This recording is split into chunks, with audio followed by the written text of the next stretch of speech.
Hello, kids. Alabama! Ha ha ha!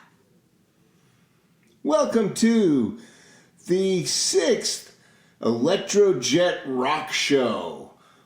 I'm your host, Jett Electro, and I'm coming from the entertainment capital of the world, Las Vegas, Nevada, and I have with me, coming to you from Los Angeles, our esteemed co-host of the show, Professor Electro. Hey, welcome to show number 6, everybody. Yeah, tonight's going to be a fun one in our series. We already covered the greatest bands of all time, the greatest singers of all time, and the greatest drummers of all time. 5 of each of those. 1, 2, 3, 4, 5, that is. And so tonight, we're going to do the greatest rock and roll bassists of all time. And we're going to pick 5.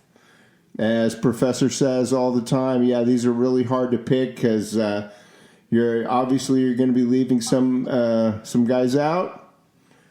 And I'd like to also remind you kids to please like and subscribe to the channel. And with that, I guess we're just going to get right into it. So as J.E. said, we're picking 5, and obviously there might be some people who are kind of insulted because we left your favorite out, or we left one that you think is real deserving. But that's kind of the challenge of doing this, is you're trying to pick the 5 best in each category. And tonight, as J.E. said, we're going to pick 5 bass players. Each of us is going to pick 5. We're going to do a little compare and say why we think that they're the best. So, J.E., go with your first pick. What do you got? Okay. Thank you, Professor. Yeah, as usual, I'm going to go with a Led Zeppelin guy. My first one, these are in no particular order, I got to go with John Paul Jones. Jonesy. Oh, I love Jonesy. He's phenomenal. I love his playing and his composition. Live, he was a mofo. Go ahead, try and play Dazed and Confused. Play that for about 9 minutes. Oh, your hand will be on fire if you're not used to doing it. You got to have a right hand of iron to be able to do that, and probably a left hand of iron too. I haven't tried it. I haven't attempted that on the bass lately. So yeah, I got to go with John Paul Jones. Just technically, his bass playing, he can do it all. He can play like Motown, like James Jamerson. He really swings really good. He's got a big fat tone. Really tight with Bonzo as well, John Bonham. The phenomenal Led Zeppelin rhythm section. And yeah, Jonesy's mine. He's got a really funny sense of humor, very intelligent guy. Wrote a lot of great riffs for Zeppelin. The Black Dog riff for Zeppelin, that one's his. So yeah, that's my first one. John Paul Jones, Led Zeppelin. Ah, great choice. Yeah, great musician and great keyboard player too. Definitely. So my first pick, and again, not in any particular order, although I got to say, if he's not at the top, he's right near the top, and that's John Entwistle of the Who. Entwistle to me is the quintessential bass player. Just also, of course, I love his sound, which is that, what he used to call full treble, full volume. And he had that kind of what I used to call glear, which just sounds kind of metallic and edgy, and very different from the John Paul Jones bass sound, which was kind of a little more down in the frequency range.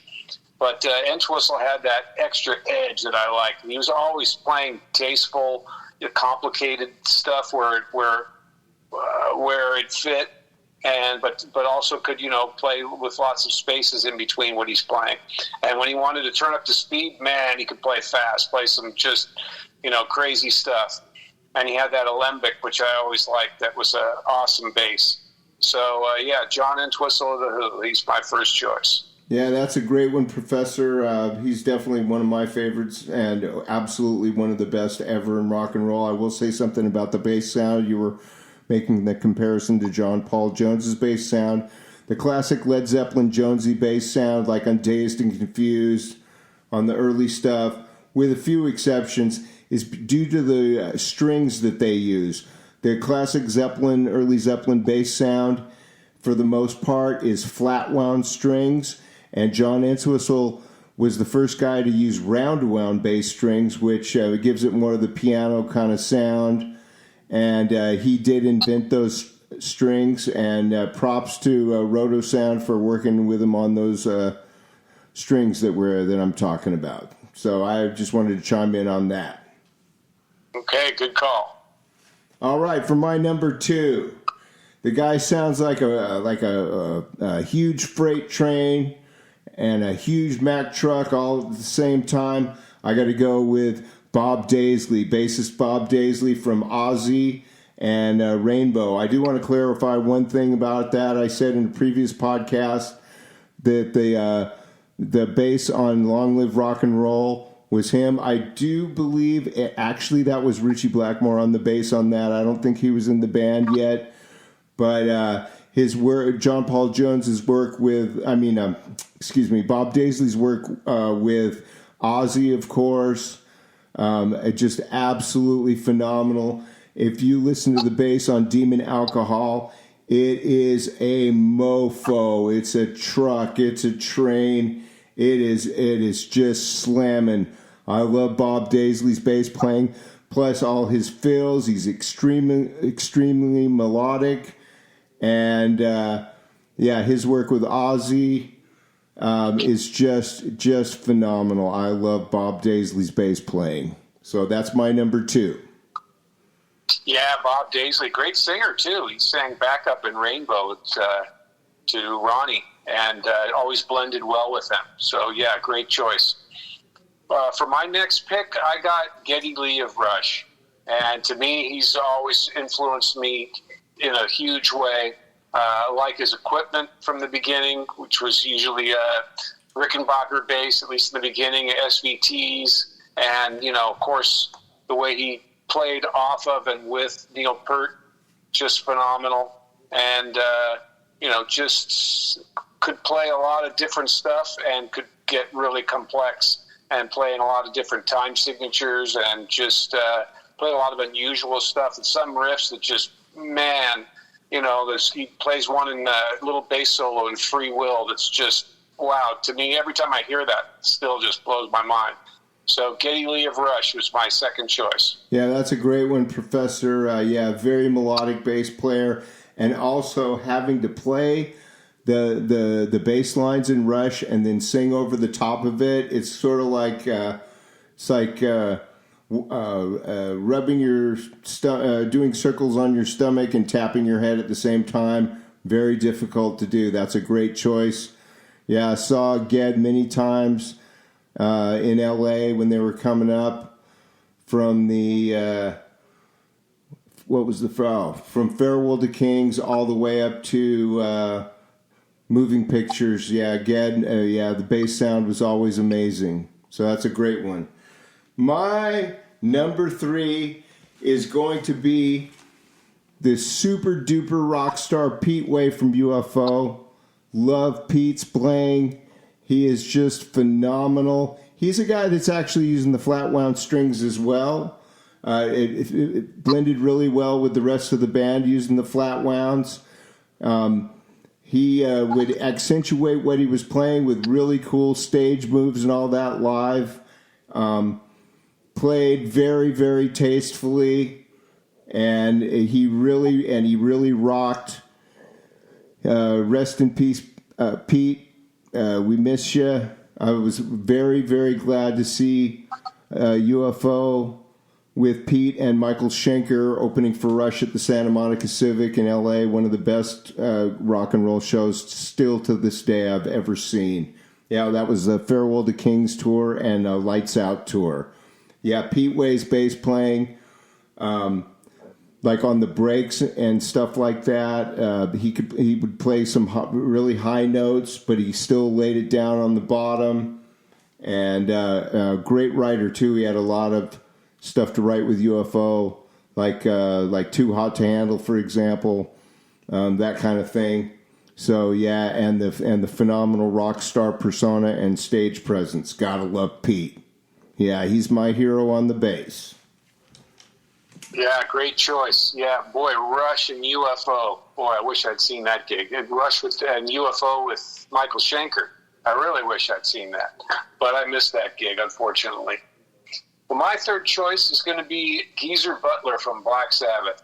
I really like his bass playing, and the way he moves on stage, I think, is just awesome. It's pure rock and roll. He's just always moving, always got his head moving around, and just really tasteful. All the stuff that, even in addition to the Ozzy stuff, the stuff he plays on Heaven and Hell, and a couple of the other later albums, he's just always on point, always sounds great, always has a great bass sound, and always looks great doing it. And if you can pick out almost any Black Sabbath video on YouTube live, and you see Geezer just ripping it up, playing well, not making mistakes, always solid. Geezer Butler, my choice, my third choice. Yeah, that's a phenomenal choice, Professor.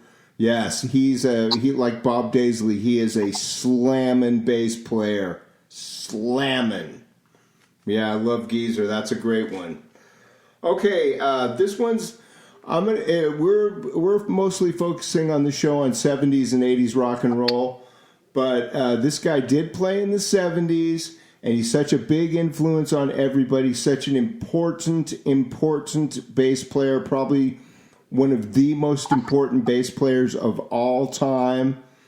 You wouldn't really consider him a rock and roll bass player, but I got to put him in there because he influenced so many rock and roll bass players, including my number 5 bass player. But this one's number 4. I got to go with Motown legend James Jamerson.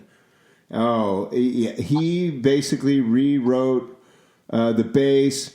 A lot of melodic content, a lot of chromatic passing notes. He also had the big booming flat wound bass sound. Yeah, he influenced just about everybody. So as far as best bass players goes, he's definitely in there. Might not consider him a rock and roll bass player, but I will say this, he totally fucking rocks. So yeah, that's my number 4 is James Jamerson, session bass player and bass player of the Funk Brothers. Well, I'm going to have to go back and listen to some of that. I don't think I've heard enough to accurately judge him, but going outside the box there with that one, but great choice. Very good. Well, my next choice is also a little out of the box, and it's Dennis Dunaway of Alice Cooper, at least his early albums. Wow. He really influenced me a lot. He just, his style I always thought was kind of unique. He was always really creative, and even though I generally play with a pick and he plays with his fingers, just the stuff he would come up with. Good examples like on $1 Billion Babies. Listen to his bass playing on that song. Very creative and interesting, and plays in between a lot of the other instruments. So also plays along with the drums very well, but also plays kind of in between the vocals or in between the guitar. So Dennis Dunaway, yeah, is an interesting guy. Influenced me quite a bit early on. And he's my 4th choice. Wow, that's a phenomenal one, Professor. I read his book. It was really, really good.